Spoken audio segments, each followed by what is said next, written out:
피플인사이드, 오늘은 최일 목포대학교 총장과 함께합니다. 안녕하십니까? 안녕하십니까? 안녕하십니까? 네, 먼저 지난해 목포대가 개교 70주년을 맞았습니다. 이제 목포대가 새로 도약할 기회로 삼아야 한다, 계기로 삼아야 한다 이런 말씀을 하신 분들이 많은데 현재 어떤 노력을 하고 있습니까? 작년이 목포대학교 개교 70주년이 되는 해였습니다. 그래서 작년 개교 기념일에 후원의 밤의 행사를 개최해서 네, 발전기금 유치는 물론 5만여 동문과 함께 제2의 목포대학 도약을 위한 그 계기로 삼고자 노력을 했습니다.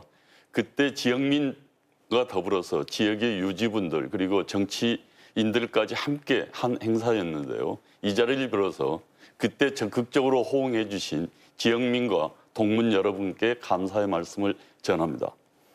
또한 그 70주년을 계기로 해서 앞으로 100년을 향하는 목포대학의 중장기 발전 계획을 수립을 했습니다. 네, 그거는 바로 지역에 좀 더 굳건하게 뿌리를 내릴 수 있는 지역이 원하는 인재를 육성하기 위한 특성화에 기반한 2025년까지 목포대학의 특성화 계획을 수립을 했고 그 특성화 계획의 일환으로 지역에서 원하는 인재 양성을 위한 요람으로 발전하기 위한 중장기 발전 계획이 마련된 것도 뜻깊은 일이라고 할 수가 있겠습니다. 네. 네. 최근 목포대가 의대를 유치하기 위해 활발한 움직임을 보이고 있는데요. 어떤 준비를 하고 계십니까?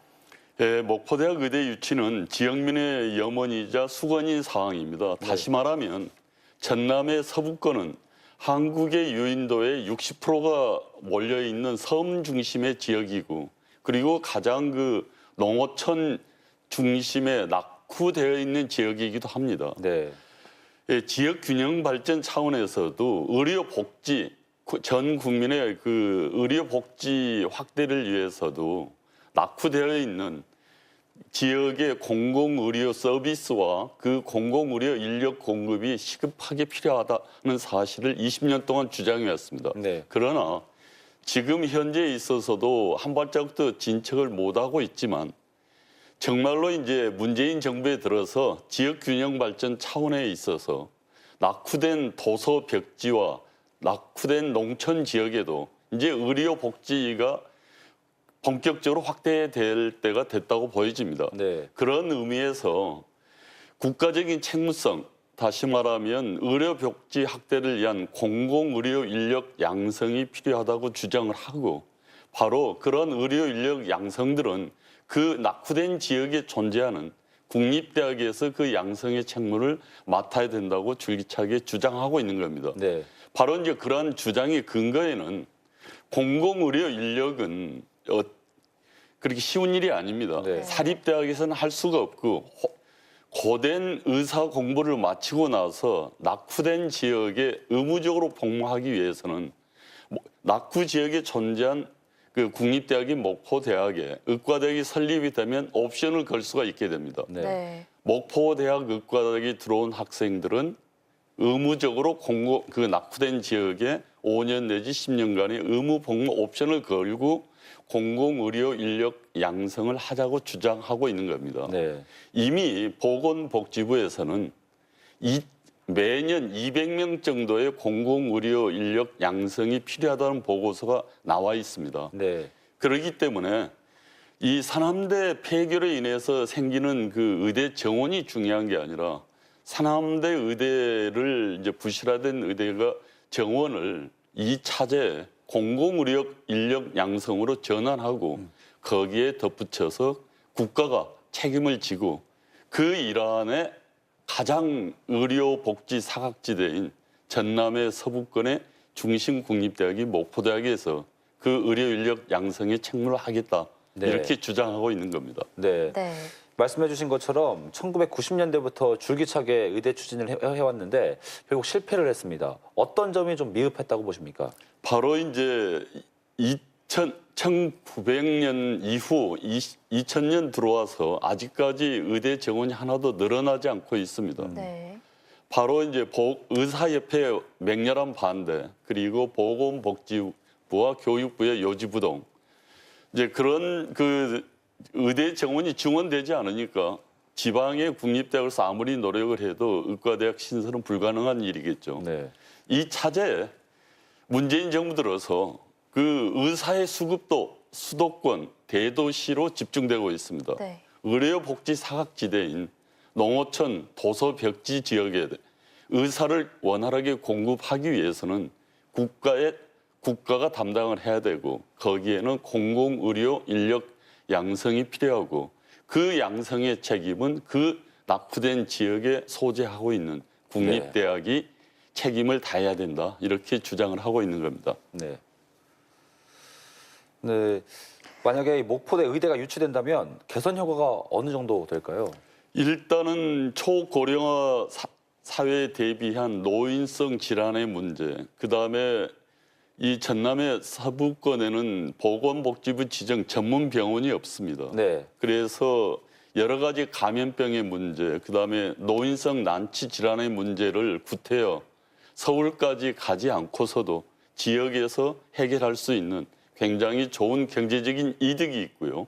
그리고 의과대학이 유치됨으로 인해서 지역의 자긍심, 그리고 우리 지역의 인재들이 구태여 다른 지역으로 가지 않고도 네. 지역을 위해서 봉사할 수 있는 지역 인재 유출의 방지에도 효과가 있을 걸로 기대하고 있습니다. 네, 지금 전남 지역 의대 유치를 놓고 순천대와 치열한 경쟁이 예상되는데요. 어떻게 생각하십니까?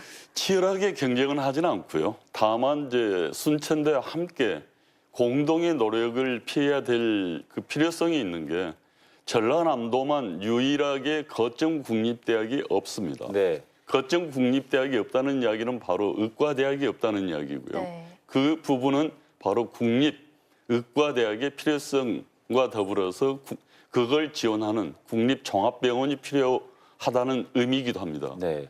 순천은 지역적인 여건이 목포하고는 좀 다릅니다. 서로 다른 지역적인 여건을 위해서 일단은 전라남도에 필요한 국립의과대학 유치를 위해서 공동의 노력이 필요하다고 생각되고요.